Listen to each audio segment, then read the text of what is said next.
For 26 years inside of prison, I was told what I could and what I could not do. When to rise, when to eat, when to go to the bathroom and when to sleep. For 26 years inside of prison, I called basketball games and other sports. On October 16th, 2020, after 26 years inside, I was found suitable for parole and I was released. Now, I have my own show, and I'm out here to show you that all sports matters. Ladies and gentlemen, my name is Aaron ShowTime Taylor, and I want to welcome you to Hard in the Paint.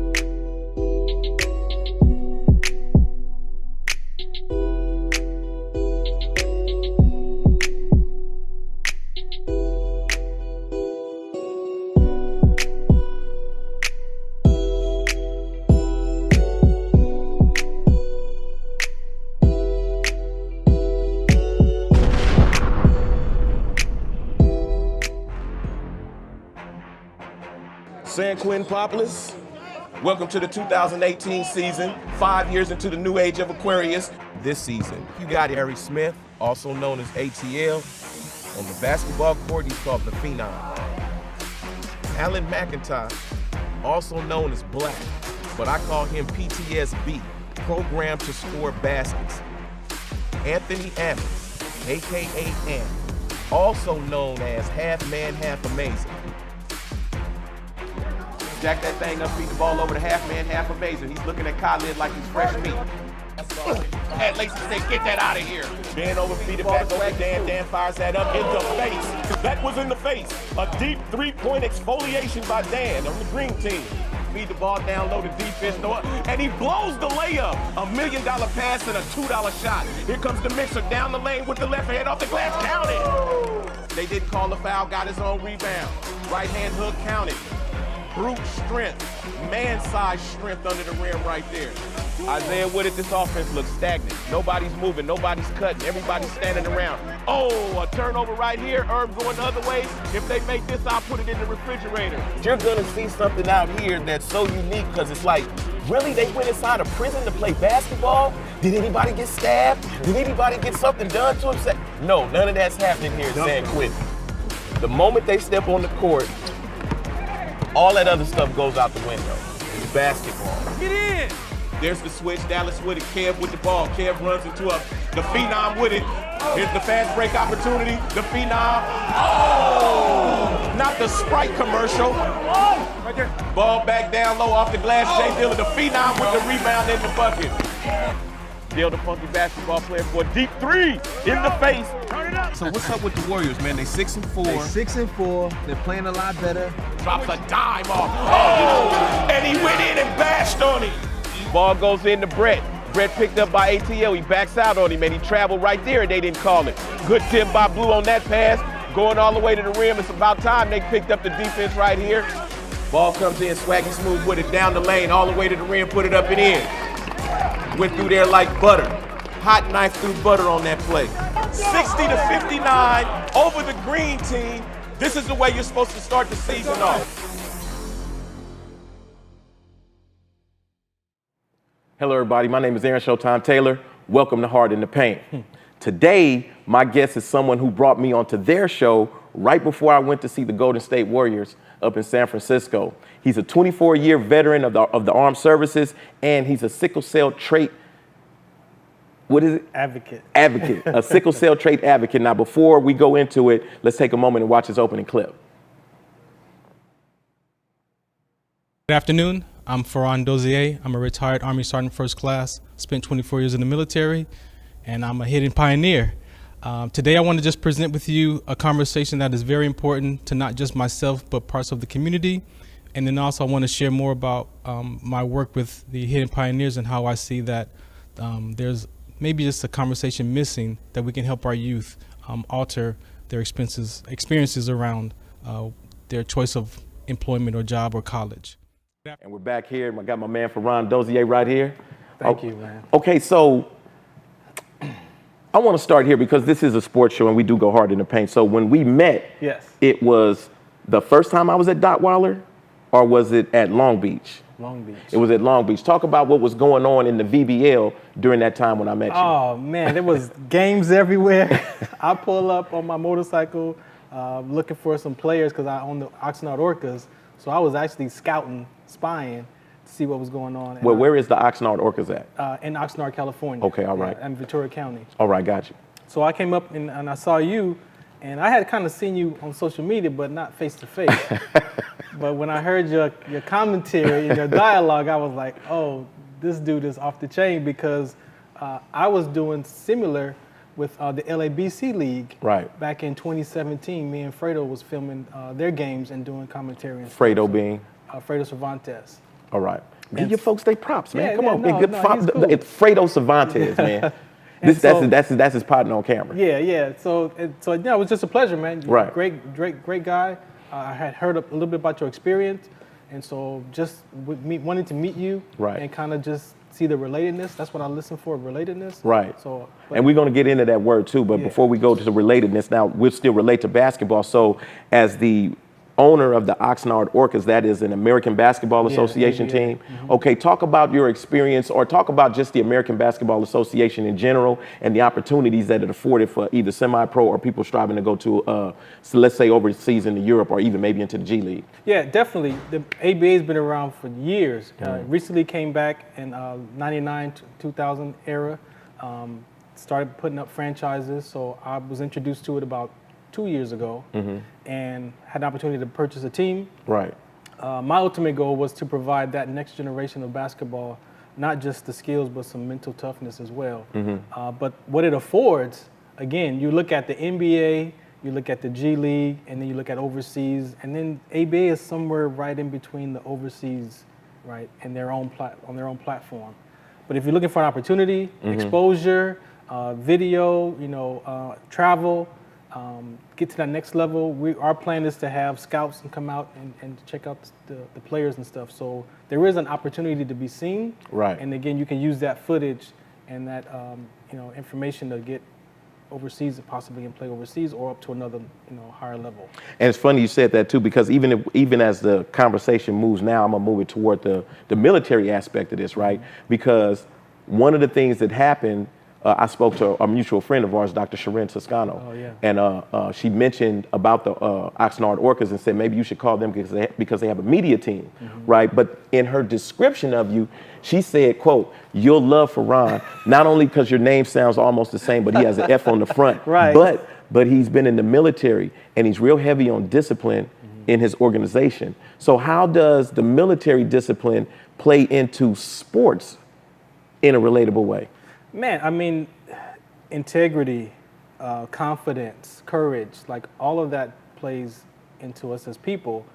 I have to be a little bit different because the military mindset is a little bit more disciplined than your average player. Right. Right? Because of the mindset that we take on, the survival skills that we learn. So it's a little bit different than sports, but who you get to be as that person applies to that, because you have to be able to have that mindset to want to, that self-drive. Like you've got to have a lot of stuff inside of you to want to be able to even play those sports or play that game. So, well, let me ask you this, because in that same vein, militaries drill.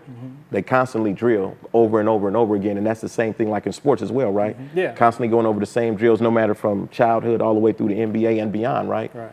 So we'll back up here just a little bit. So at one point, you was a ball player, yeah, actively on the court. I forget that because I joined the military at 19, that I grew up playing basketball, played basketball at high school, Fairfax, played a little bit in the military, but I kind of discounted the whole basketball world because of my military career. Right. And then after getting hurt, I could no longer exercise like I used to, and so I lost that whole basketball ability physically, and so it kind of minimized my love for the game, and I focused on more of just trying to survive life. Trying to survive life because of the sickle cell trait exertion that I experienced with the rhabdomyolysis, affected my joints, my ability to overexert myself or push myself without Right. feeling sick, feeling nauseated. And so I had fears, because I almost died from that. right. And so wanting to exercise and play basketball like I used to, they was like, you have to scale that back. And I'm like, I'm not scaling nothing back. But I had to realize that my body was able to do what I used to do. So when you find that, right, and this is, I think, a perfect question for what we're talking about, especially with the military experience. When you find yourself in a position where your body, the one thing, the machine, the organic, you know what I'm saying, when that starts to go bad, right, and in your situation where we're talking about being athletic, and this is the way that you keep in shape, what do you switch to continue staying strong? Man, that's a good question because I haven't figured that out yet. All I can tell you is that moment of my basketball career and that military career coming to an end, my identity, like I internalized it. And I tried to play half-court basketball. I tried to play video games, something that would kind of feed that athleticism, but I had nothing, man. And so until I got educated and with some knowledge and some understanding about myself and who I was then able to stop internalizing it. And sometimes I would just go in the gym just to be in the gym, just to smell the sweat off the walls and hear the squeaky floor. Like that was satisfying. So just to being in that environment was starting to become enough. And when you get to that place where you settle on that, I'm assuming, I'm going to make an assumption, right, that there is a element of spirituality in there. Yes. Okay, let's explore that a little bit. Now, how does the spirituality fit into a place where you find yourself having to get comfortable with not having the body that you used to have at that time? You have to be able to self-examine, for one. The principles are across the board. I had to understand that I could not be athletic, right? I had to understand that my mindset had to shift. But the spiritual part of it was being okay with my life the way it was and accepting that. Like I had to accept my body, because I used to look in the mirror for that 19-year-old Army body. That body was gone, right? So now you're talking about your well-being, because sometimes if I'm not doing this, then I don't feel good. So now you're looking at your well-being, your vitality. Like all that is spiritual, but also mental. So being able to accept where I was at in life was huge. I had to also forgive myself because I was mad at myself for sprinting that day. So there was another level of forgiveness on the spiritual side that I had to work through, because I was carrying that weight of I was mad. I shouldn't have ran. I should have just... Thinking that was the problem. That was the problem, Only if I hadn't ran. Exactly. Not what was actually behind it. Exactly. And the reason I bring that up is because, in a sense, you had been placed inside a prison. Yes. And a minute ago, earlier, we were talking about finding things that are relatable. And when you said that, I understand that intimately as well. Being incarcerated in a cage where your body can't do what it wants to do or what you want it to do. It's not responding because there are restrictions that are now placed on it. And so, not from a carceral perspective, but from a societal perspective, how does that feel when you're walking around like that? Man, we're taught in the beginning that civilians are not going to understand you. Like we objectify so much that I can turn that human being into a terrorist and kill that person. So it's easy for me to disconnect myself from a civilian, because of the mindset shift, right? So being able to figure out how to peel some of those layers off, I had to work through that, and the relatedness conversation was what I found, because a lot of times you try to understand somebody, I'm only going to listen to what you're saying that I understand, and I'm throwing everything else away that you're saying. Man, it's crazy you said that. It is crazy you said it. Keep going, brother. So being able to, as a civilian, I don't want you to understand me, but if you could relate to me, if you could use your imagination, and what would you do in that situation? Now that gives us more dialogue to have. But if you're trying to understand me, if you ain't been in the military, you're not going to understand me. That calls for a level of empathy, is the word I believe we're looking for, what we're talking about, which is to be able for me to take myself out of my body and put it into your position and look at the world how you looked at it in that moment. Exactly. And why you made the type of decisions that you made in that moment. Exactly. Right? And I think that's a heavy haul right now, not just in Los Angeles, but I think across the country. Oh, it's a national issue because we're dealing with people, right? And depending on your environment, how you was brought up, how you describe life, how you talk about life, that's why we're talking about these different principles, because you've got to be able to put your feelings and emotion aside and to engage in another person's conversation. So here we go on the principles, right? Because I like that, because we talked about this before, and it's something that I told you that I actually live by, right? These are principles that carried me through prison. 26 years of prison and 22 months home, and they are character, humility, accountability, integrity, and responsibility. And I tell people this is the chair that I sit on so I can look people in the face and talk to them. So I can share who I am in a transparent way, because I sit on this chair, it foundates me. Now, let's talk about that, because I know you feel the same way. When I gave it to you, you was like, yeah, that right there. So we're gonna start with character. Yeah. What is character? A character is when you really search yourself to discover what kind of person you are and the person you want to be. Those are the qualities. We talk about moral compass. We talk about how we treat people. We talk about, but how do you treat yourself? Like, a lot of times we keep looking at outside of us.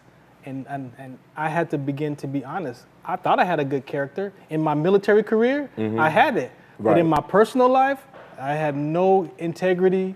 I had very little character, because I was dealing with so much of my past issues that I had never addressed or even knew to address. So how I pretended to be okay, you ever heard of a racket? Yeah. So we got the ice cream in the front, and then in the back is the guns and the drugs. Right. That's how we walk around sometimes. With a mask pretend, people describe it as a mask. Yeah. We pretend like everything is fine, but then in my mind, I'm hurting.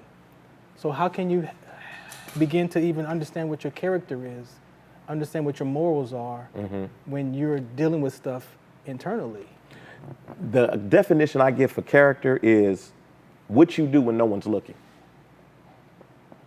How you are when no one's looking, how you are when nobody's paying attention to you and you think no one's looking, that's where character sets at.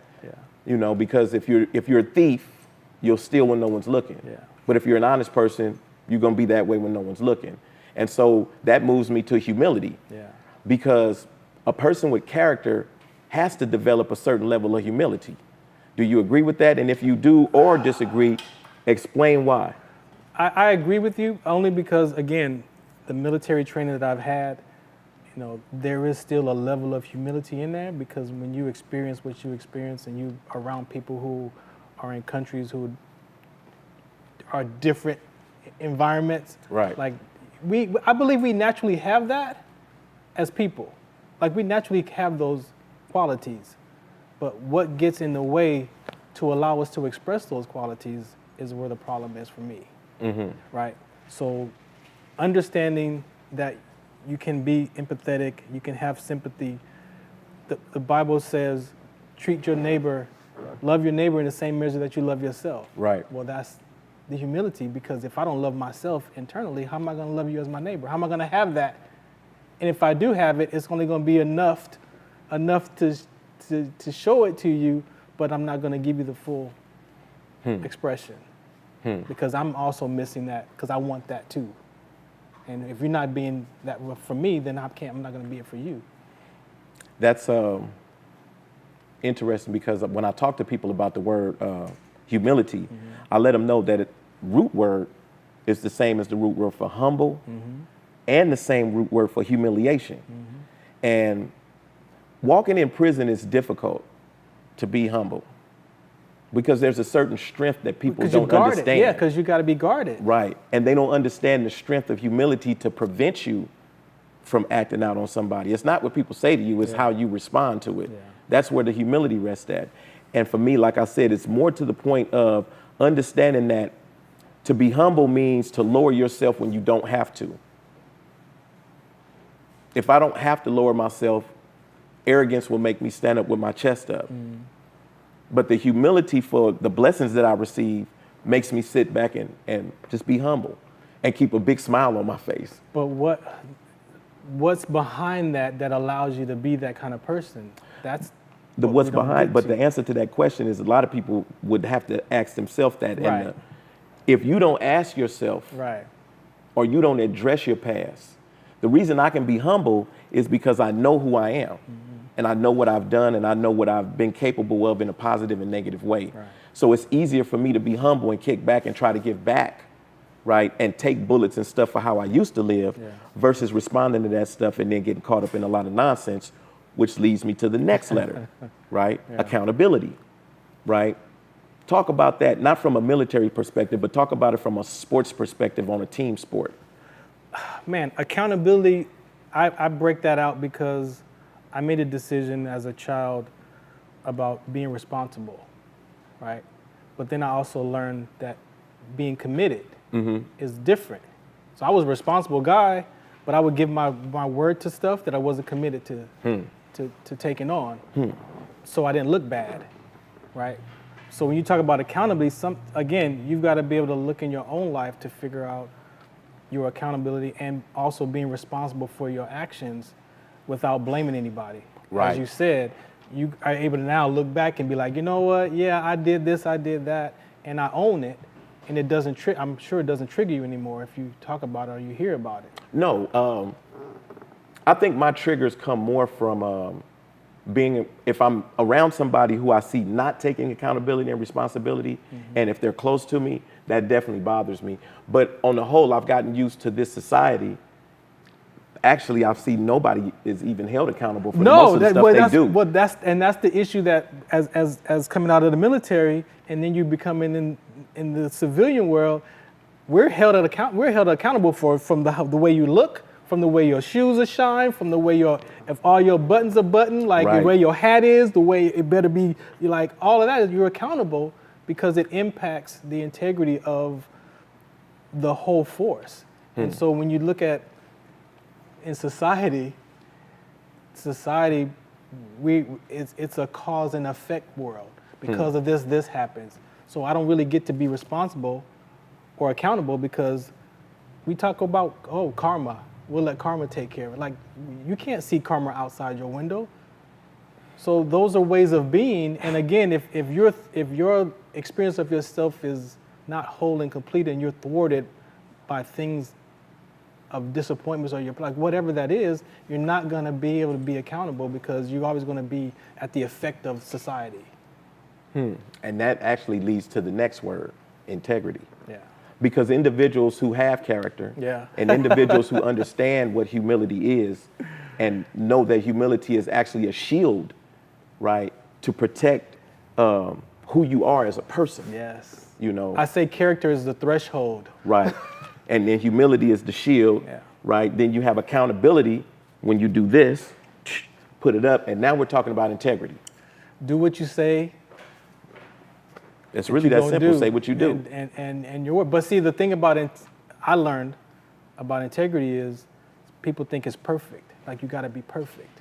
Like if I make a promise to you, me keeping my promise is saying I'm not going to keep my promise. That's integrity. Right. I'm going to keep my word to say, hey, you know what? I'm not going to be able to do that, even though I promised you that I could do that. But if you have that in your mind where it's perfection, then you're not going to have integrity. So the spiritual aspect of it gives you the confidence to have integrity, to honor your word in society, in your mind, will, and your emotions. It's not natural in there because the mind, will, and emotion is a survival state. So I'm going to do whatever it takes for me to survive life, and I don't care about your life. That's where the humility comes from. Because if you're living in a survival state of mind, you're not going to be able to experience that naturally. Because it's self-accumulation. Yeah. So and it leads to the last word, responsibility. Response-able. And we all are. Response-able.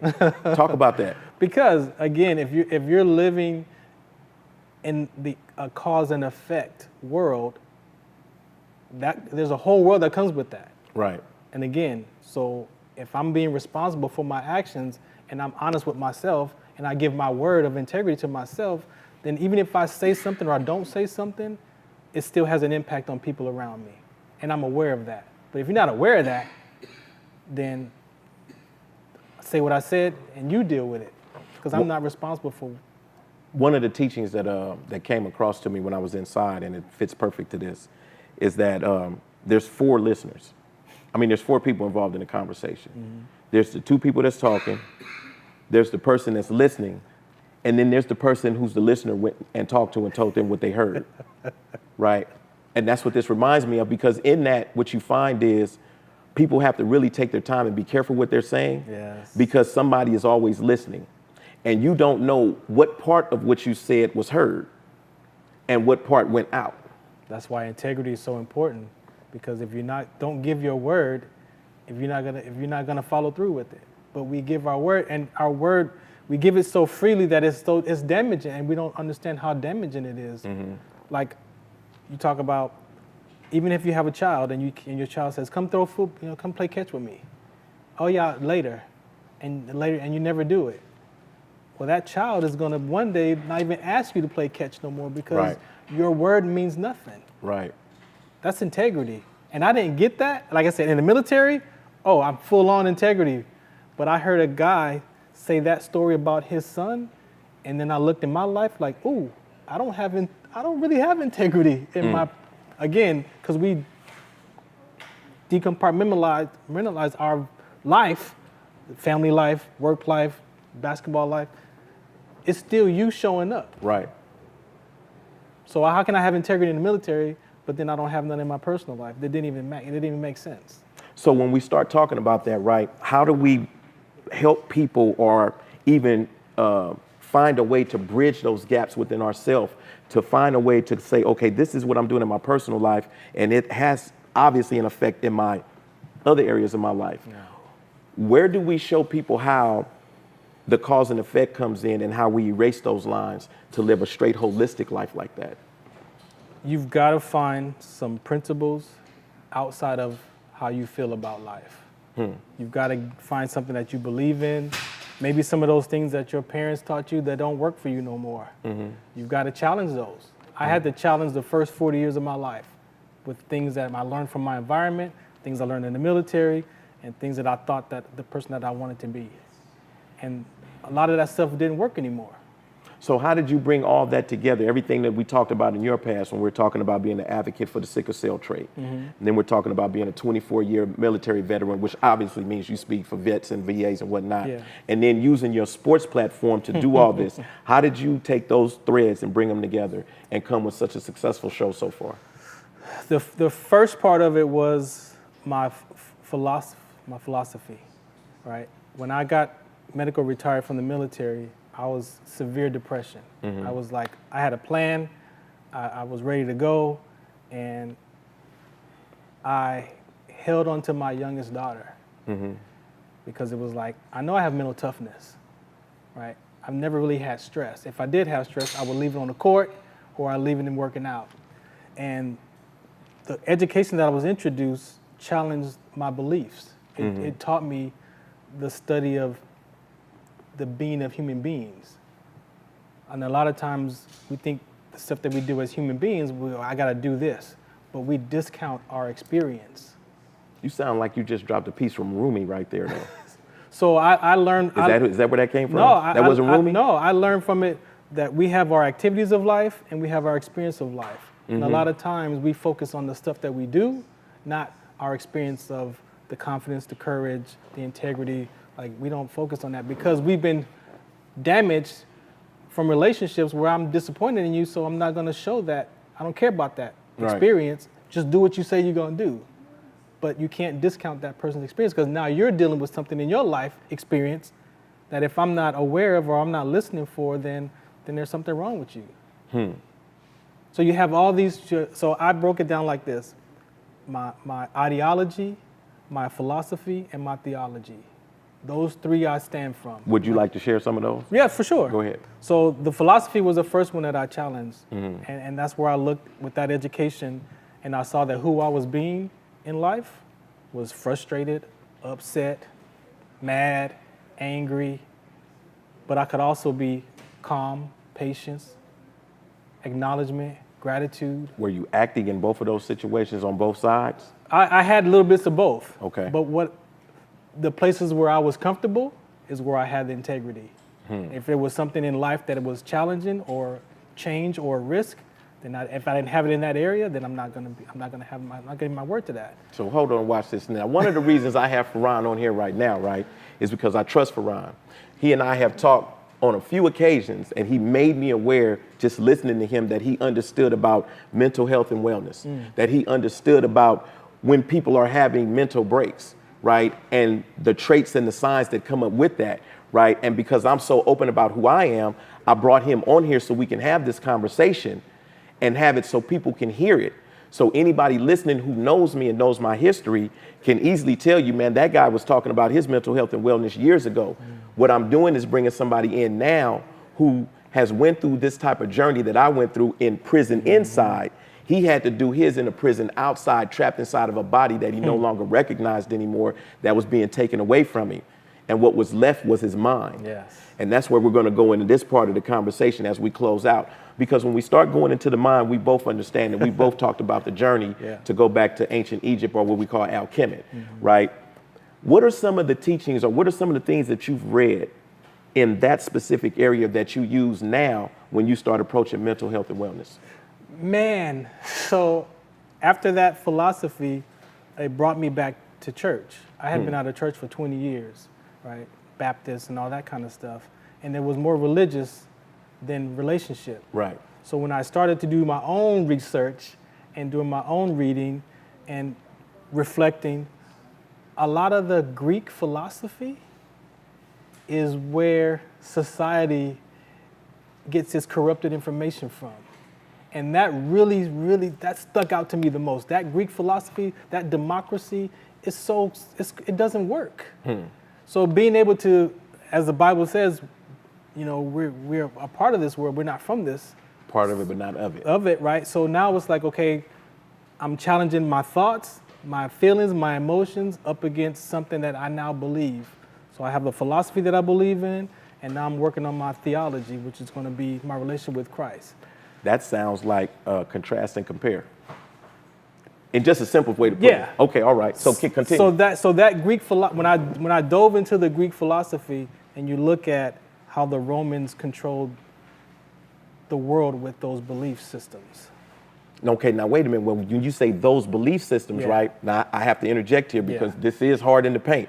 So just to make sure that we're still sports connotated. Some of those beliefs was the gladiators. Exactly. Okay, all right. Control by dominate is one of the ones that I shared earlier, that this world is created from that belief or the philosophy that you control by dominating. But it doesn't work in communication, in language. It's threatening. The brain, if you understand the brain, we'll talk about the brain later, the limbic system where emotional and your short-term memory is centered, that's silent trauma when you control and dominate someone. It's emotional. And so it doesn't work. But the world systems are managed and created to use that philosophy to control and dominate us by conversations, by belief systems. They call it race. Like it's labeled as so many different. One of the roots of the word democracy, right, goes all the way back to the word demagogue, right? And when you look at politics, which is a full contact sport, if you get into politics, understand it's hard in the paint too. You can't run up in there and don't know the rules and don't know how to fight. One of the things you find is politicians use demagoguery of groups to rally against other people to get their votes together. Exactly. Right. And so when you look at the root of the word democracy, this is what you find. Taking small groups of people and pitting them against each other until you get them in a position where you get what you need as a voter, as the person getting the vote, so you can get in a position so you can manage or mismanage from a governmental position. And that is destroying not just our country as people. That's the chair that's not there. Because we use it, as I said earlier, to objectify in sports. You put a Laker jersey on, I put a Clipper jersey on, I'm gonna talk to you through that jersey, not as a person. No, I'm gonna be wearing the Clipper jersey, brother. You can wear the Laker jersey. But either way, I'm gonna be wearing the Clipper jersey.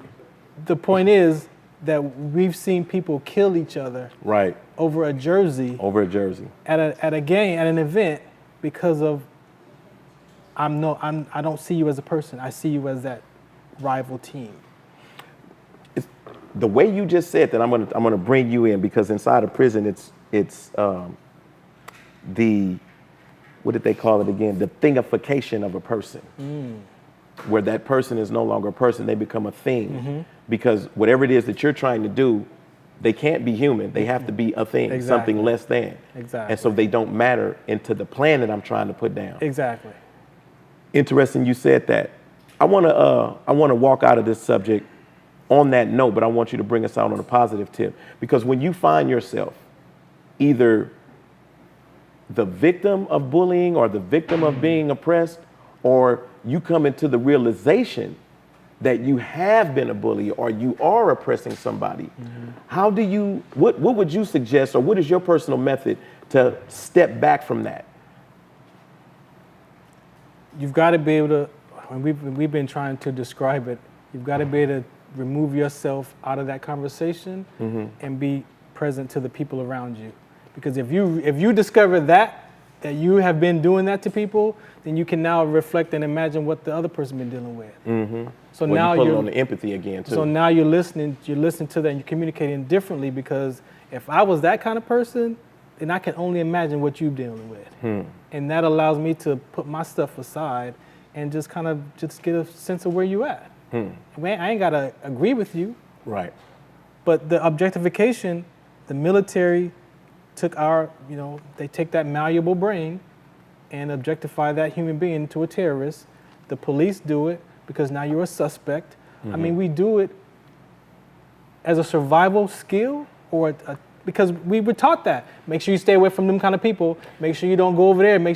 So we've been taught to objectify, but again, it goes back to the exclusion and inclusion of objectification, which is the emotional part that you can provide all the laws, you can give us all the diversity you want, but if I don't experience that for myself, then it's not inclusion. It's not, because I don't experience it. It's an experience. It's not just what you do for people. There's also an experience.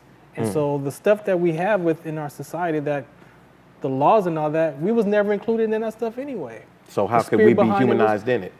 If you're black and you're born in the United States, then you've got the Jim Crow that was an emotional piece to that as well.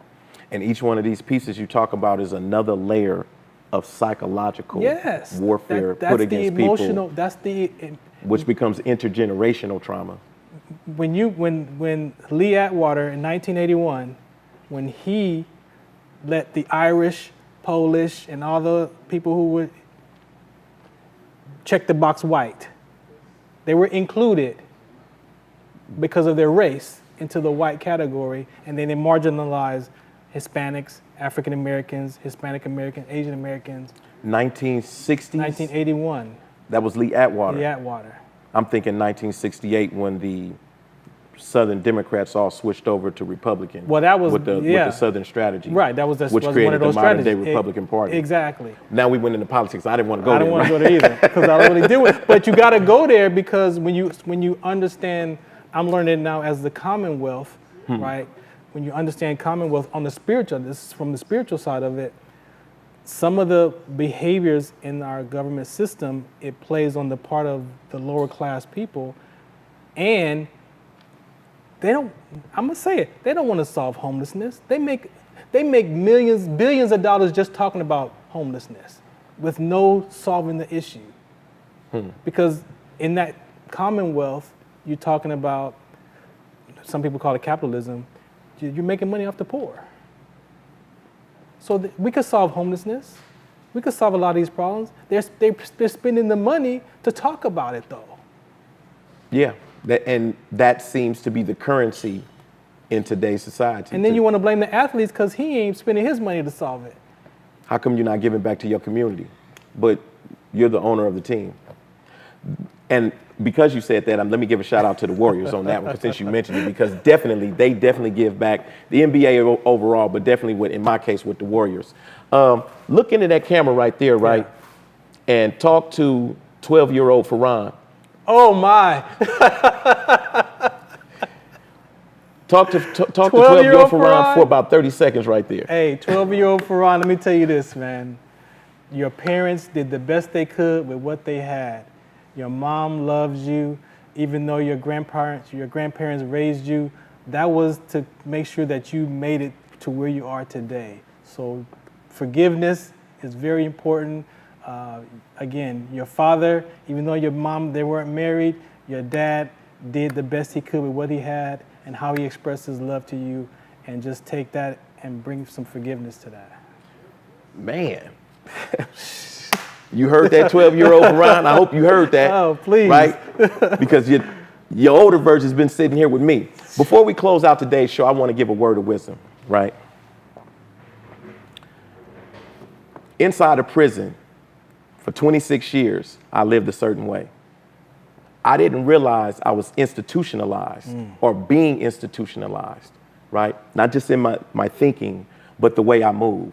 Everything was regimented and had to be set a certain way and put in a certain place. And it had to fit that way because of the space that I lived in, I had to make the most out of. That's how I approached everything outside on the yard while I was in prison as well. While I was organizing baseball and softball and basketball leagues, I was using that same regimented thinking and putting it into organizational spaces. The thing about being in prison, though, there's not a lot of qualified people to do the things that I was doing. So I had to wear many, many hats while I was inside of prison over 26 years. I've been a sports writer, a sports broadcaster. I've been a league commissioner. I've been a head ref, a referee. I've been the publisher of my own newspaper inside of prison. I've been the #1 writer on that newspaper inside of prison. Even as well, I was a referee. I've been a coach, a mentor. I am an imam currently, and I've also been a counselor. I wore all those hats in 26 years. Sometimes I wore up to 7 hats at one time. So I'm an expert on being incarcerated. However, recently I'm learning that I am only an infant when it comes to being formally incarcerated. For the past 22 months, I've been walking around and I didn't realize that I was offending people because I was so regimented in my thinking and the way that I was moving. I thought and I felt that I was keeping myself out of the way. I didn't realize that the way I was speaking, as if I was speaking on the yard, was offensive out here to people who had no idea about my history, who had no idea that that hyper-masculinity inside of prison helped form me to become the person that I am out here now. To the point where I have literally been walking around offending people and did not realize it. Because 26 years of incarceration made me an expert. Today I'm learning that I'm only 22 months old when it comes to being formally incarcerated. So dope. So whoever and whomever watches this show and sees this show and hears my voice, please know that from the bottom of my heart, if I said anything to you or I done anything to you in the past 22 months that offended you, that made you feel uncomfortable, that made you look at me in a way that did not represent what I say I represent, I want to humbly apologize to you for that. For any and everybody who hears this, if you heard about it from somebody, that apology is extended to you as well. Because from this point forward, I can only speak about what I'm an expert on. And I'm an expert on incarceration. I am not an expert on being formally incarcerated. I'm only 22 months into this, and I'm still learning. And it's going to be a development process, and I'm going to offend more people in the process.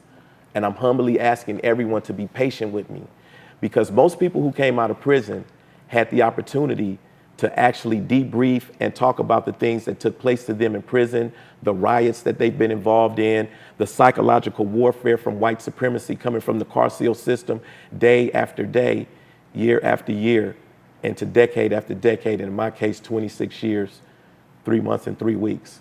So I'm definitely a work in progress.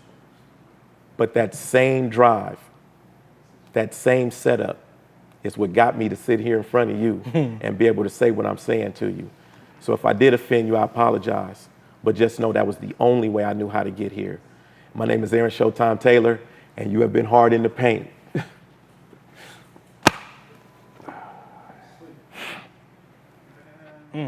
Now,